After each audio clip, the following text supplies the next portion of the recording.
Shalom, shalom, shalom, shalom, que le Seigneur nous bénisse, que le Dieu d'Abraham, d'Isaac, de Jacob, le Dieu de tous les patriarches, soit avec chacun d'entre vous. Nous sommes à une période décisive de la fin de l'année 2021. Et le Dieu d'Israël m'a inspiré pour un certain nombre de sujets et de préoccupations afin que chacun se prépare comme il peut pour aborder cette période cruciale. Nous savons tous que dans les derniers mois de l'année, il existe une activité diabolique intense. Les problèmes se multiplient en fin d'année. Les morts se multiplient en fin d'année. Les désastres se multiplient en fin d'année. La sorcellerie se multiplie en fin d'année. La mort se multiplie en fin d'année. Donc, il y a beaucoup de tragédies lorsque nous arrivons en fin d'année. Et nous allons faire une série de vidéos afin que chaque enfant d'Israël, chaque enfant d'Abraham, d'Isaac et de Jacob, chaque enfant de la foi puisse se préparer du mieux qu'il peut face à ces menaces diaboliques qui le visent, lui, sa famille et les personnes qu'il aime.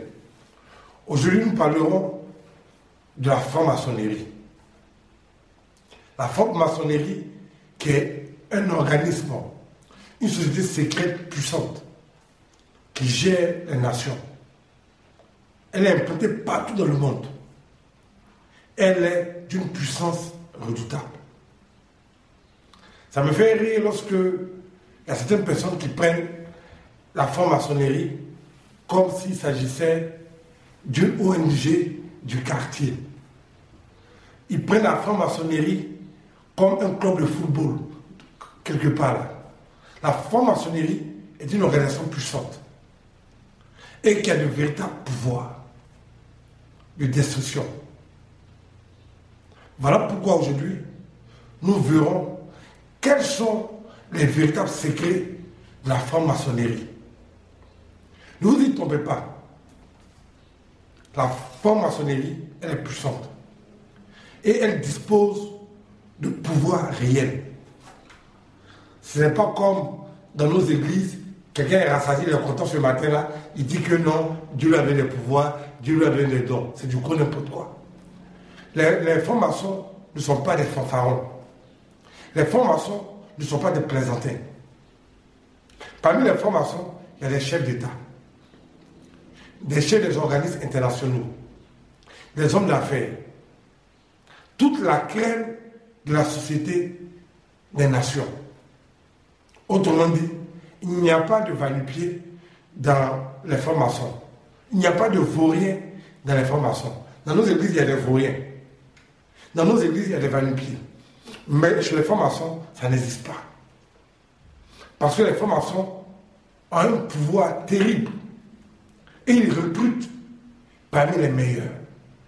Parce que je vais vous dire les véritables secrets de la franc-maçonnerie et pourquoi la franc-maçonnerie est aussi puissante et aussi forte.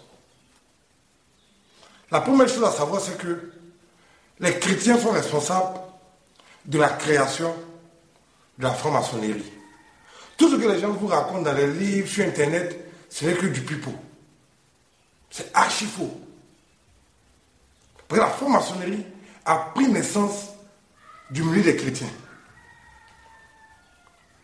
Voilà pourquoi, même aujourd'hui, je continue de combattre les prières hasardeuses et les doctrines de démons au sein de l'Église.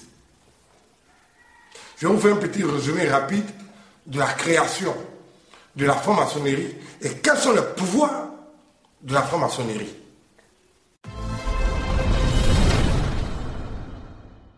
Au Moyen-Âge, après la mort de Jésus, la mort et la résurrection de Jésus, Jésus avait prononcé une parole sur Jérusalem, en Israël. Il a dit, Jérusalem, tu seras détruite pierre sur pierre, parce que tu n'as pas connu le jour où Dieu t'a visité. Et effectivement, puisque les Juifs n'ont pas reconnu Jésus, alors la prophétie de Dieu s'est accomplie sur Jérusalem. Il y a un général romain du nom de Titus qui est venu avec son armée, puis il a détruit Jérusalem. Et quand il a détruit Jérusalem, les Juifs ont commencé à se disperser. Et c'est là qu'ils ont commencé à croire en Dieu, ils ont commencé à proclamer le nom de Dieu. Après un moment d'apostasie. Mais comprenez une chose. Lorsque Jérusalem a été détruite et que les Juifs ont été dispersés, il y a un autre combat qui attendait les Juifs, celui des musulmans. Parce que vous savez très bien que les Juifs et les musulmans ont le même grand-père, qui s'appelle Abraham. Donc Abraham est le grand-père des Juifs, il est le grand-père des musulmans.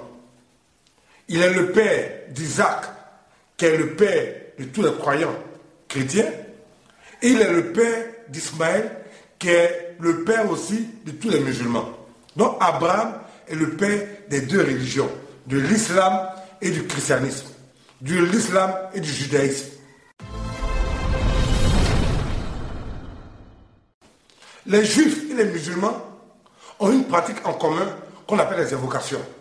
Les musulmans appellent ça des zikrs, ça veut dire évocation. Les juifs, toujours, c'est le mot invocation. Donc les deux parties des évocations, donc les deux peuples sont puissants. Parce qu'ils descendent du même homme qui est Abraham. Donc ils se battent.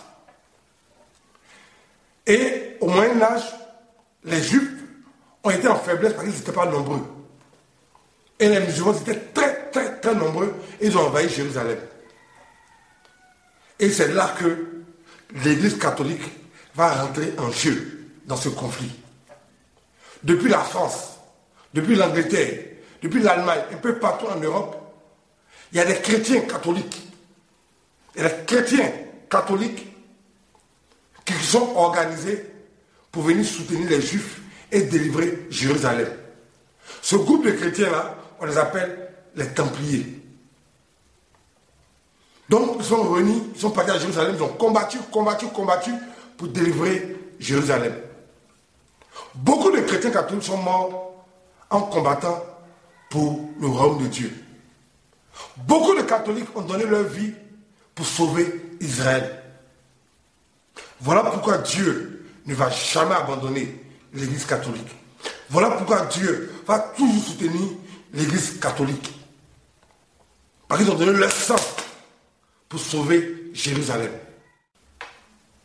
Après les croisades, les Juifs ont été vraiment soutenus par l'Église catholique. Parce que l'Église catholique connaissait la promesse de Dieu. Celui qui aidera Israël sera béni par l'Éternel. Donc des millions de chrétiens catholiques sont allés aider Israël. Lorsque ces chrétiens-là, qu'on appelle les Templiers, qui sont devenus de grands soldats, d'ailleurs, sont revenus en Europe, vous savez, quand on dit les Français sont maudits, là, écoutez bien cette histoire. Vous savez pourquoi on dit que les Français sont maudits? Ils sont maudits il y a longtemps. Les Templiers, après avoir combattu pour le peuple d'Israël et pour le nom de Dieu, sont revenus en Europe. Le roi de France, vous savez, les Français sont des marmailleurs, ils sont des malhonnêtes. Le roi de France va commencer à comploter contre les Templiers. Il va commencer à comploter contre les Templiers, créer des coups bas, faire des machinations diaboliques. Et il va faire assassiner tous les Templiers qui sont revenus en Europe, surtout en France.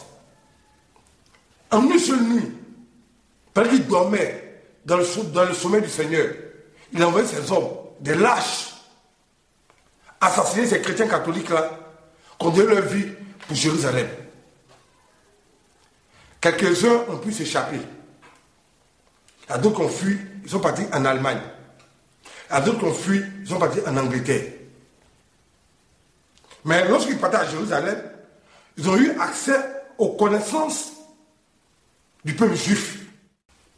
Les Templiers, remplis de haine et de colère contre le roi de France, vont utiliser leur savoir qu'ils ont eu en Israël pendant les combats contre les peuples musulmans pour s'organiser, pour devenir plus forts.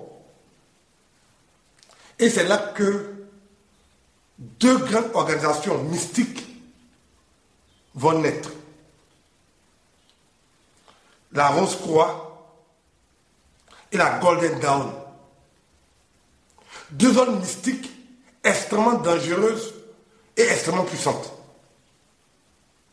Donc si aujourd'hui, on parle de la Rose-Croix, si aujourd'hui, on parle de la franc-maçonnerie, si aujourd'hui, on parle de la Golden Dawn, c'est à cause du roi de France, qui va dire persécuter des gens qui ont donné leur vie pour le nom de Dieu.